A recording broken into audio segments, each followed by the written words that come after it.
Hello दोस्तों, मेरा नाम राहुल है। हमारे चैनल दानपुर में आप सभी लोगों का बहुत बहुत स्वागत है। इस वीडियो के माध्यम से हम लोग जानेंगे कि भगवान ने मेरा सब कुछ छीन लिया। ऐसी शिकायत बहुत से लोगों को होती है। इसका सही जवाब इस वीडियो में आपको मिलेगा, इसलिए वीडियो को अंत तक देखें, वीडियो को स्किप ना करें। अगर वीडियो आपको अच्छी लगी हो तो इस जानकारी को आगे भी शेयर करें, लाइक करें और कमेंट में अपनी राय हमें जरूर बताएं। आइए देखते हैं इस वीडियो को। विशाल वर्मा जी दिल्ली से। राधे राधे राधे महाराज जी, आपके चरणों में कोटि कोटि प्रणाम। महाराज जी, 2 साल हुए भगवान जी और आप श्री संतों की कृपा से भक्ति मार्ग में प्रवेश मिला, भगवान के नाम की शरण मिली। महाराज जी, शुरू में ही सुन लिया था कि कृष्ण भक्ति और कृष्ण प्रेम में धीरे धीरे सब कुछ छिन जाता है, तब उतना सीरियसली नहीं लिया। अब इधर सब कुछ धीरे धीरे छिनता जा रहा है और कृष्ण प्रेम भी अभी प्राप्ति वैसी नहीं मिल पा रही। महाराज जी, कृपा मार्गदर्शन। तुम्हारा था क्या जो छिन गया, हमें बताइए भाई। रिपोर्ट तो हम तब कर सकते हैं जब हमारी कोई वस्तु छिनी हो। आपका था क्या, हमें बता दीजिए। आपने क्या रचना की और आपका क्या पुरुषार्थ था, किसमें? पांच भौतिक शरीर में, ये पंचभूतों से बना हुआ, या आप में? आप भगवान के अंश हैं। क्या पुरुषार्थ? अगर वो एक आंख हटा देते हैं, उनकी मौज की बात है, वो एक से दिखाना चाहते हैं, उनकी वस्तु है ना। आपकी क्या, हमें बता दो। आपका क्या है? आपका क्या है, आप बताइए। पढ़े लिखे गए आप, तो भगवान ने बुद्धि दी है ना। बुद्धि का हरण कर ले तो फुटपाथ में कागज बटोरते घूमते। है क्या आपके पास? अब जो बात आई छिन गई, तो इसका प्रारब्ध है, आप समझो। जो हम लोग कहते हैं भगवान सर्वस्व छीन लेते हैं, उसका तात्पर्य होता है मन और इंद्रियों को भगवान में समर्पित होना। भगवान अपने बच्चों की बाहरी लीलाओं का, खेल खिलौनों का विनाश नहीं करते। भाव को समझिए। अवश्य में भोक्तव्यम कृतम कर्म शुभाशुभम। अभी आप उस कोटि के शरणागत नहीं कि आपके शुभ और अशुभों का विनाश हो गया हो, समझना। आप खुद स्वीकार करते हैं 2 वर्ष से भक्ति में है। अब किस कोटि की भक्ति है 2 वर्ष में जागृत हो गई, वो आप देखो। इसके पीछे क्या होता रहा जन्म जन्मांतरों में, इसी जन्म में आप देखो। तो जो बोया है पीछे साल की फसल, खाना तो पड़ेगा ना। और उसमें कह दें कि हमने बम्बूल बोया था, कांटे आ रहे हैं, भगवान ने जब से भक्ति शुरू की तब से कांटे खाने को मिल रहे हैं। गलत बात। पिछले वर्ष जो आपने किसानी में बोया, इस वर्ष वही खाओगे। अब जो बो रहे हो उसे तुम आगे फसल काटोगे। अभी इस कोटि का तुम्हारा ज्ञान या भक्ति नहीं आई जिसने जन्म जन्मांतरों के संस्कारों को भस्म कर दिया हो और विशुद्ध ज्ञान से प्रकाशित हो गया हो, तो फिर प्रश्न ही नहीं आएगा कि हमारा छीन लिया क्या। भ्रम, अज्ञान, मोह, पाप। भगवान क्या छीनते हैं? ये छीनते हैं। नहीं, लड़का छीन लिया तो भ्रम ही तो था, तो कि वो तुम्हारा पुत्र है। भगवान ही तो आए थे, तुम जान पाए क्या? तुम्हारे कर्म के भोग को देने के लिए उतने समय तक वो भगवान ही अंदर आए हुए थे पुत्र रूप में। तुम भ्रम से अपना मान लिया, इसे रो बैठ के। तुम्हें भ्रम रुलाएगा नहीं। मेरा ऐश्वर्य छीन लिया, तो अनंत ब्रह्मांडों का ऐश्वर्य किसका है? भगवान का है। मुनीम बन के रहते तो ठीक से चल लेते, मालिक बन गए तो माया ने विध्वंस मचा दिया। कि मायापति तो सिर्फ एक ही है, श्री हरि। तू मायापति कैसे बन सकता है?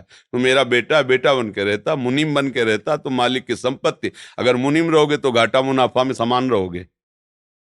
हमें तो पेमेंट मिल ही रही, जो घाटा पर वो मालिक का, जो मुनाफा हो मालिक। तो मुनीम बने नहीं, क्योंकि घाटा मुनाफा का तुम्हारे ऊपर असर हो रहा है। तुम हर्षित हो रहे हो और शोकित हो रहे हो। सिद्धांत से समझोगे तो भगवान पर कभी दोष नहीं लगा पाओगे। सच्ची मानिए। क्या छीन लिया है? जब कुछ था ही नहीं मेरा, तो छीना क्या? कोरा अहंकार छीना है, हमारा अज्ञान छीना है, हमारा भ्रम छीना है। बात सत्य मान लीजिए। भगवान जैसा कृपालु कोई नहीं, अध्यात्म जैसा कोई मार्ग नहीं है। परमानंद प्राप्ति के लिए अध्यात्म मार्ग है। जब हम अध्यात्म मार्ग में चलते हैं तो इसमें एक गुप्त बात है कि अनंत जन्मों के पापों को भगवान भस्म कर देते हैं। पर जो उन जन्मों से पाप कर्म का फल निकालकर इस शरीर की रचना हुई है, वो हमें भोगना पड़ेगा। क्योंकि अब हमारी भक्ति चल रही। शरीर बनने के पहले जो हमारे कर्म थे, उनके अनुसार शरीर की पूरे जीवन का फल लिख दिया गया है। इतने समय के बाद ये रोग होगा, इतने समय के बाद हाथ टूटेगा, इतने समय के बाद आंख टूट, हमारे कर्म के अनुसार। और भक्ति अब हम कर रहे हैं तो हमारी भक्ति पीछे के जो कर्म संस्कार जमा है उनको नष्ट कर दिया। आगे जो कर्म संस्कार भक्त हैं इसलिए गंदे होंगे नहीं, अगर भूल चूक से हो भी जाएं तो भगवान उससे क्षमा कर देते हैं। रात न प्रभु चित चूक किए की, करत सुरत सै बार ही की। हृदय से देखते मेरा भक्त है, क्षमा कर देते हैं। पर इस शरीर का जो भोग आया है इसको भोगना पड़ेगा। बड़े बड़े संतों में देखो, रामकृष्ण परमहंस जी के गले में कैंसर था, हर तरह के भोग। श्रीवास जी के आंगन में खड़े होकर महाप्रभु चैतन्य देव अपने परिकर के साथ कीर्तन कर रहे हैं और उनका पुत्र पधार गया। दासी ने कान में आके श्रीवास जी से कहा, पुत्र पधार गया, बीमार था पधार गया। उनका दोबारा आवाज नहीं, महाप्रभु के कीर्तन में फर्क नहीं पड़ना चाहिए। और मंजीरा जोड़ के और जोर से कीर्तन करने लगे, नाचने लगे। महाप्रभु चैतन्य देव रुक गए और उनका, श्रीवास मेरा मन कुछ शुष्क सा हो रहा है, कोई घटना घटी क्या? उनका, प्रभु क्या घटना घट सकती, जहां आप मंगल मूर्ति नाम कीर्तन हो रहा वहां घटना क्या घट सकती? तब किसी भक्त ने बताया कि श्रीवास का बेटा पधार गया। तो उनका बताया क्यों नहीं? बोले, प्रभु बताने की क्या बात है, आपका था, आपने उसे अपनी सेवा में भेज दिया। और जिस जीव को यह सौभाग्य मिले कि आप स्वयं कीर्तन कर रहे हैं और वो पधार रहा है, इसके लिए तो बड़े बड़े ऋषि मुनि याचना करते हैं। प्रभु ये कोई शोक की बात है, ये कोई दुख की बात है? ले, वो आनंदित है, पुत्र पधार गया, वो आनंदित है कि उस जीव को जो सौभाग्य मिला। बड़े बड़े ऋषि मुनि ऐसी याचना करते हैं, और वो था नहीं मेरा, आपका था, आपने बुला लिया आपने। अब ये है भक्ति का रंग, इसमें क्या छिन गया? जो जीव जितने समय के लिए आया उतने समय तक रहेगा और चला जाएगा। ये शरीर जितने समय तक के लिए पहले ही निर्धारित हो चुका है, इसके बाद ये चला जाएगा।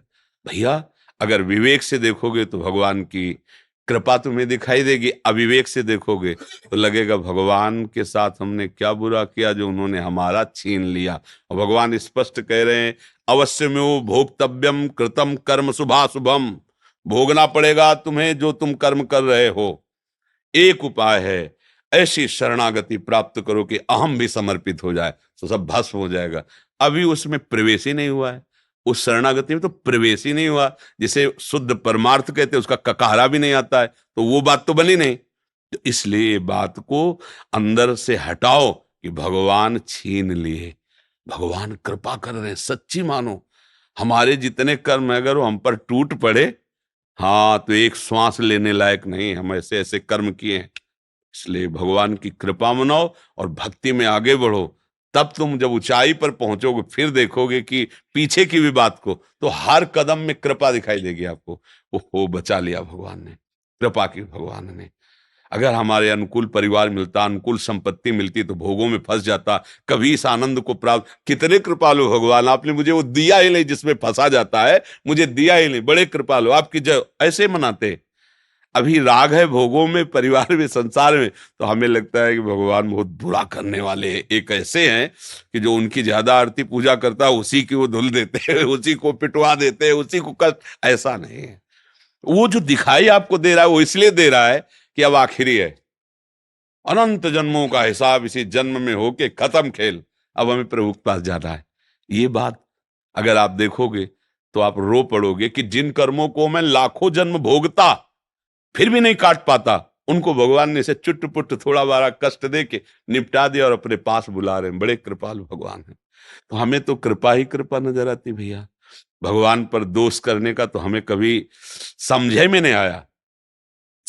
अगर आता तो हम कह देते हैं, ऐसा कह देते हम, पर हमने आज तक ऐसा नहीं देखा है। जब कभी कहीं कोई हृदय में जलन हुई तो मेरे विचार की कमी हुई, मेरे आचरण की कमी हुई, मेरे भगवान की नहीं।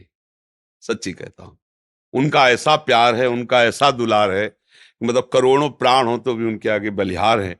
जहां मैं जला हूं वहां मेरी सोच गलत हुई है, मेरी चेष्टा गलत हुई है, वहां मैं जला हूं। उनकी कृपा में कहीं जलन नहीं है।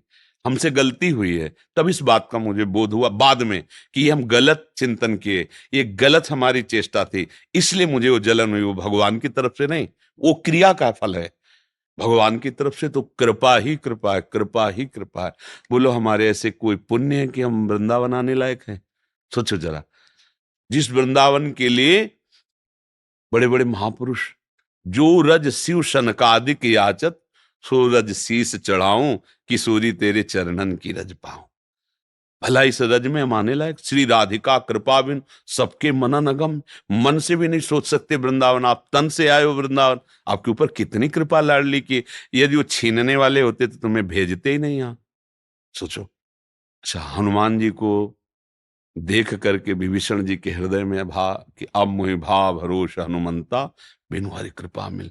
आप संत समागम में बैठे हैं, अहो भाग्य।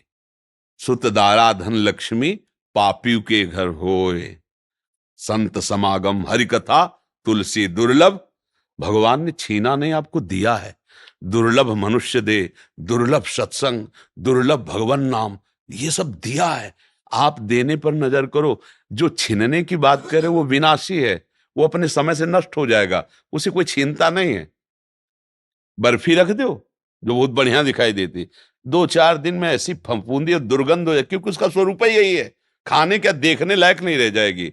देखो, एक समय चिकने चुपड़े बच्चे थे, जवान हुए, झुर्रियां पड़ रही, मरने की दशा आ रही। ये भगवान थोड़ी कर रहे हैं, ये इसका स्वभाव है भैया। फूल है, फल लगा, पका, गिरा, खाया गया, मल बन गया, नहीं खाया गया, सड़ गया।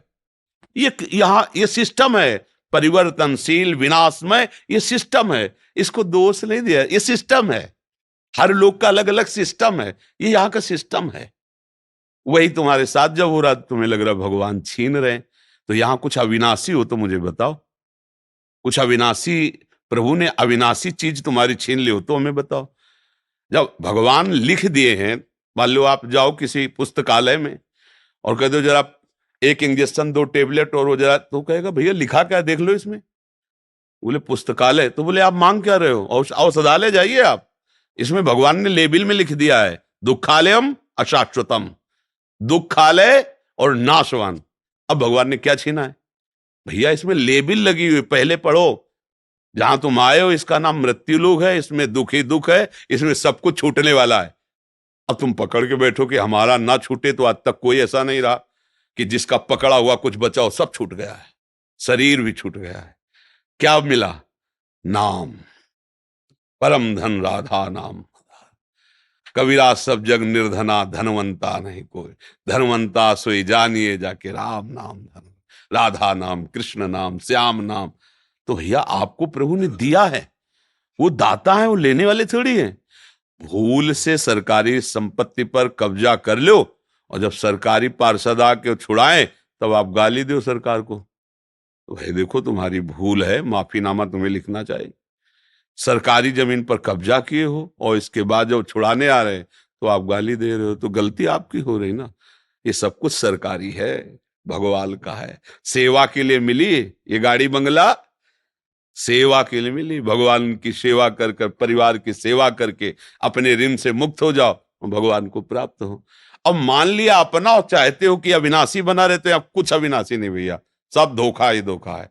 अगर कोई आप प्रमाण दो कुछ भी अविनाशी हो तो बताओ। भगवान भी अवतार लेते हैं तो समय के साथ अंतर्ध्यान हो जाते, समय के साथ, समय जितना लेके आए उतना ही।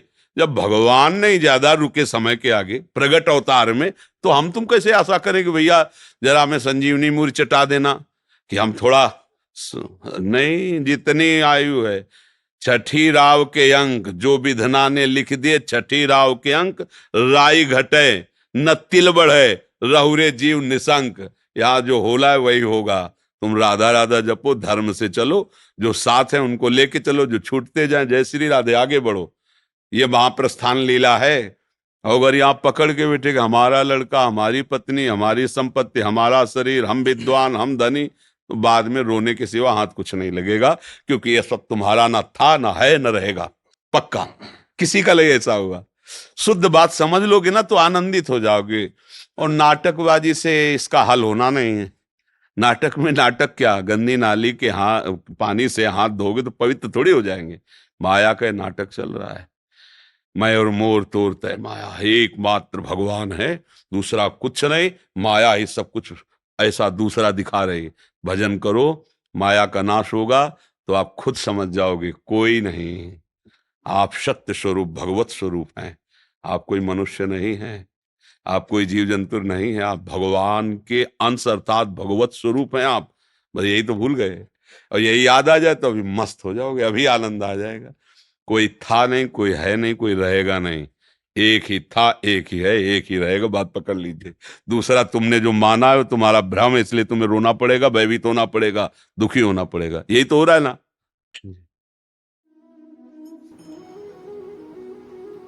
दोस्तों, मैं आशा करता हूं कि यह वीडियो आपको पसंद आई होगी। इस वीडियो का उद्देश्य आपको समझ में आया होगा। इस तरह की ज्ञानवर्धक और प्रेरणादायक जानकारी प्राप्त करते रहने के लिए हमारे चैनल दान पुण्य को सब्सक्राइब करना भी ना भूलें। बहुत जल्द मिलेंगे एक नई वीडियो के साथ। जब तक आप सभी लोगों को मेरी तरफ से जय हिंद, जय भारत।